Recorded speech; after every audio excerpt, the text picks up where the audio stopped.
Hey Frontline fans, welcome back to Comic Frontline and Fans. You're back with me, Mike Spider Slayer, getting ready to do that all-important comic book review so you, the fans, can make a decision of what comic books to buy. And today, guys, we're talking about Spider-Man, issue number 6, Civil War tie-in. Now, when I got this book, I was like, another Civil War tie-in.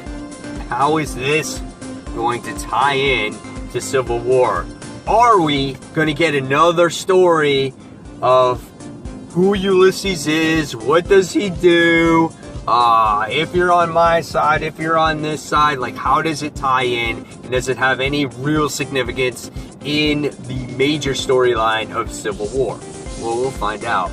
This book is written by Brian Michael Bendis, and the artist in this issue is Nico Leon. It's not actually,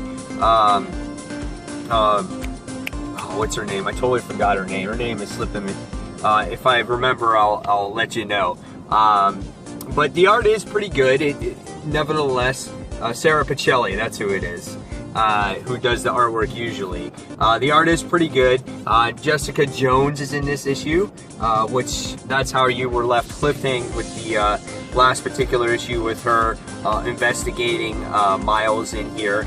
Good facial expressions by Gank in here as well, and when Spidey is, or when Miles is actually in his suit, I like the way he's drawn. It's more of a lengthy, smaller build, fits the character the way he should look. Iron Man is in this book as well. Like seeing Iron Man in here because we haven't been seeing too much of him in his suit in his regular series. Especially Mike Dodato's artwork is just a lot more darker and you just don't see it. So I like seeing Iron Man in this book as well, and the colors really pop too. So let's talk about the story. What happens in this issue? So in this issue, it kind of continues where it last left off. You wind up seeing Gank and Miles. They're talking about the whole situation about rooming and gold balls and whatnot. And as we get to see this conversation unfold, again, yes, you get to see Jessica Jones as she's actually taking pictures. And you're thinking, okay, well, she's not hearing the conversation. But you get a better picture here in this panel. And I love the facial expression, how serious she is, as she has like this sonar to listen into them on their whole conversation. The actual principal comes in and chases her away. So she goes away. So at that point when I'm reading this book, I'm kind of like, oh shit, man. I'm like, this is it. This is the last you're going to see of this for a while. We get to see Miles' parents talking about, you know, how an investigator was hired. And they were just saying, hey, call the whole thing off. The kid's not a bad kid. You just got to see.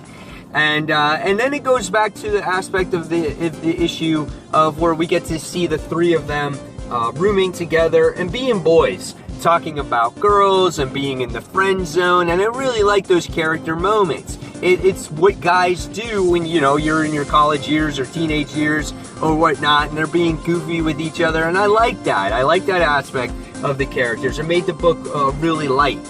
All of a sudden, Miles winds up getting this phone call from Tony Stark. Tony Stark calls him out and he's like, oh, you gotta get here, Miles, I gotta talk to you. And he sits there and he talks to him and he says, you gotta choose a side. So this is when the issue was unnecessary for me, because they in-slotted this hey, this is this guy, his name is Ulysses, he tells the future, and we have sides. Basically, this is the way Carol views things, and this is the way I view things. I look at it as profiling people, and so even though it wasn't horrible, it just felt like it was forced just to tie it in, just to say it's a Civil War tie-in. And that's a problem with a lot of these tie-in issues when it comes to these books. And so what happens after this conversation, he just basically, you know, Miles goes to Iron Man and says, you know what, I'm going to think about it, Tony. And he's like, good, I think you will. And so then what happens is it goes back into the story, and then the comic really got good again. And you got to see good character interaction between Miles and his dad about what Tony taught to him. If you eliminated the whole conversation with Tony and made it maybe a couple panels or something like that and said, hey, I talked to Iron Man and he told me about this, and then he had the conversation with that, it probably would have been a little bit better. I would have enjoyed it a little bit more. Not that the issue was bad in any stretch of the means. I just felt like the Iron Man and Miles talk was a little bit too long. We know everything that's going on with Civil War at this point.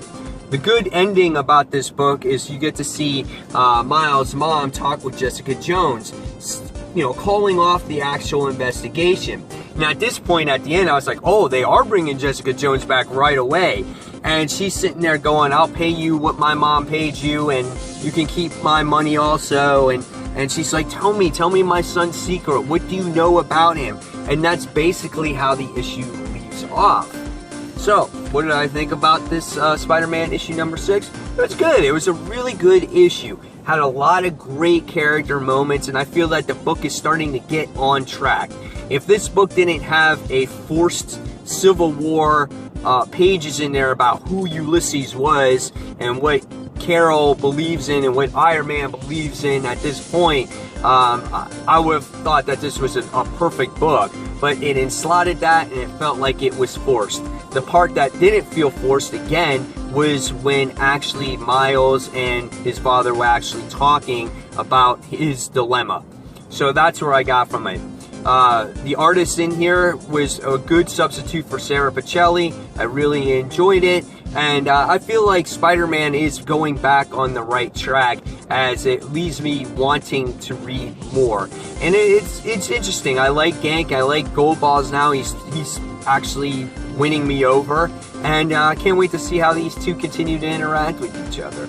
So in the end, I'm going to give this one a 4.25 out of 5 stars. I had a lot of fun with it. Just had to get rid of that Civil War stuff. I mean, you don't need to put Civil War on everything. You can still continue the series without majorly tying in. You know, you don't even see Captain Marvel in there. Her name is just mentioned, and that's it. So, okay, guys. So again, keep the discussion going. Tell me what you thought of Civil War 2, Spider-Man issue number 6.